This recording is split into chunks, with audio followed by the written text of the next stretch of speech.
Welcome back. The Occupy Wall Street movement is spreading, but their message still seems a bit scattered. So is their anger misdirected? Joining us now from Chicago is comedian and Fox News contributor Steven Crowder, who's put together his 101 protesting rules. I guess this is a college course you could probably take, Lessons 101. Nice to see you this morning, Steven.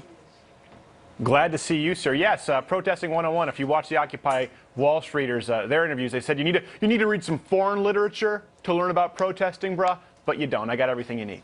You got everything you need. One of them, though, I mean, are they targeting the right individuals? I'll throw this poll up there for you. Do you approve or disapprove the goals of the Occupy Wall Street? This is a USA Today Gallup poll. Most Americans don't know enough about the movement to make an informed decision on whether or not they support Occupy Wall Street. Is their movement falling on deaf ears, Stephen? Well, it's pretty tough, like you said. It's scattered. I mean, I can guess their mission statement is they hate capitalism, but they love weed. If you look at these folks, they just look like the 60s San Francisco retreads. Here's the problem. We agree on the premise. Listen, oh, we're against Wall Street. We're against big bank bailouts. Great, yeah, I'm on board with you. But that's not capitalism. Bailing out failed business models, that's socialism to a T. So when you say you want bigger government to fix that, that's where I get off. It's my stop. I didn't know I was riding the short bus. So not being in Wall Street, but perhaps going down to Washington, D.C., and your argument is that Wall Street banks happen to be some of Barack Obama's biggest contributors. In fact, Wall Street has done pretty darn well under the Obama administration.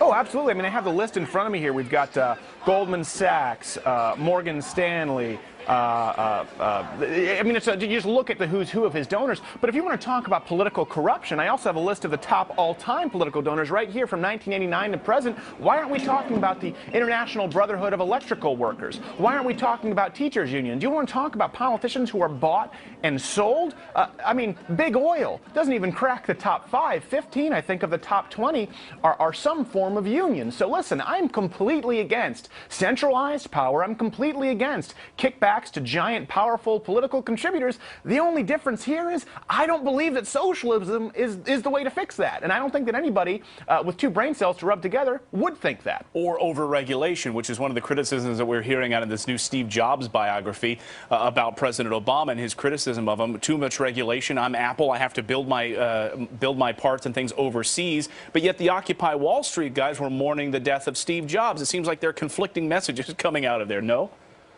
Right. Well, you're talking about a movement who's trying to gain steam about how much they hate capitalism through a Twitter hashtag. So I think the irony is lost on these people. And like I said, I mean, these things, by the way, listen, we're giving them attention because these people are cute and they're kind of crazy and it's really funny and silly. But the fact is, these protests are absolutely pathetically attended. If it were a Tea Party, they'd say, all right, pack up your stuff, we're going home. This was a lose-lose for everybody. But the media wants to act as though they're actually accomplishing something when they aren't. And that's what this really comes down to. It's great for a dialogue. We agree on more than we disagree. I am totally against the Wall Street, the bank bailouts. Wall Street is a huge scam. We all know it. We shouldn't be giving them more money to screw up with. I agree. Socialism is not the answer. Steven Crowder, live for us this morning in Chicago and a Fox News contributor. We appreciate you joining us this morning. Thanks, Steven. Thanks for having me.